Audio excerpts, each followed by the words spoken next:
Children, now coming to the revolution and everyday life.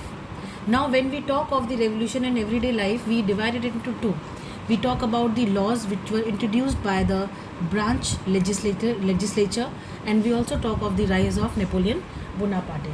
Now, one of the important law that came into effect soon after the storming of Versailles in the summer of 1789 was the abolition of censorship. Now, the old regime, all written material and cultural activities, books, newspapers, they were to be published or performed only after they had been approved by the censors of the king. Now, censorship here means getting an approval, and without getting approval, nobody was free to demonstrate, speak, or keep or form opinions in the public.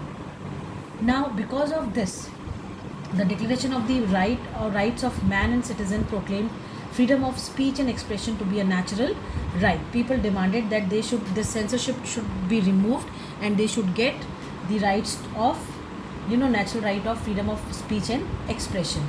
Newspapers, pamphlets, books, and printed pictures, they flooded the towns of France, from where they traveled rapidly to the countryside.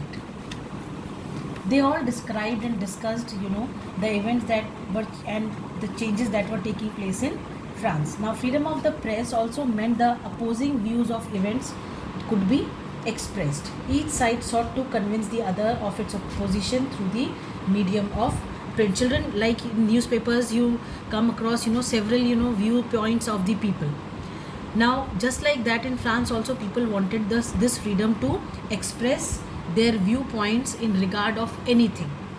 Now, this was one way they could grasp and identify with ideas such as liberty or justice that political philosophers wrote about.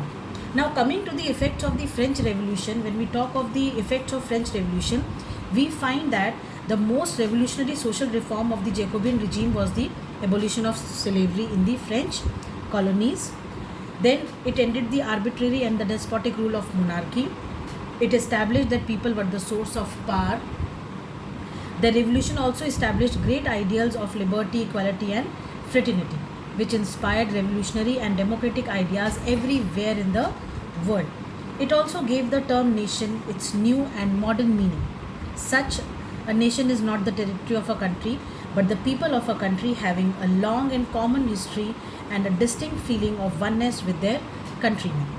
It had a sobering effect on the monarchies in the world. The kings now began to take care of people's welfare to avoid resentment. Trade improved greatly, and people could now select their own occupation irrespective of their family or position. Now, the years following 1789 in France saw many changes in the social, economical, political, and daily lives of the people. The old regime, all the written material and the cultural activities, books, newspapers, could be published.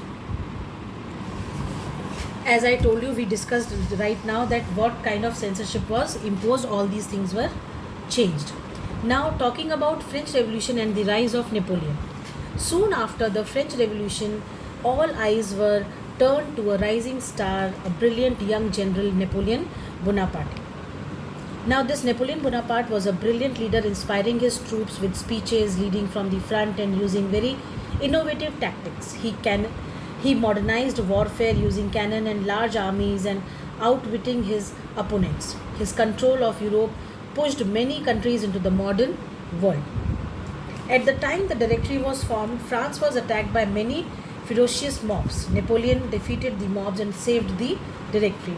Thus, he became the commissioner-in-chief of the French forces in Italy. Now, Napoleon returned in 1804 and became the Emperor of France. He wanted to modernize France by establishing new industries. He promoted trade by building roads and canals. He introduced many laws such as the protection of private property, uniform system of weights and measures. Children, all these things were done by Napoleon. Initially, people appreciated his efforts, but then slowly, when he started, forced recruitment, people started criticizing Napoleon as well. Now, with this, we come to an end of the chapter. I hope, children, everything is clear and understood to all of you.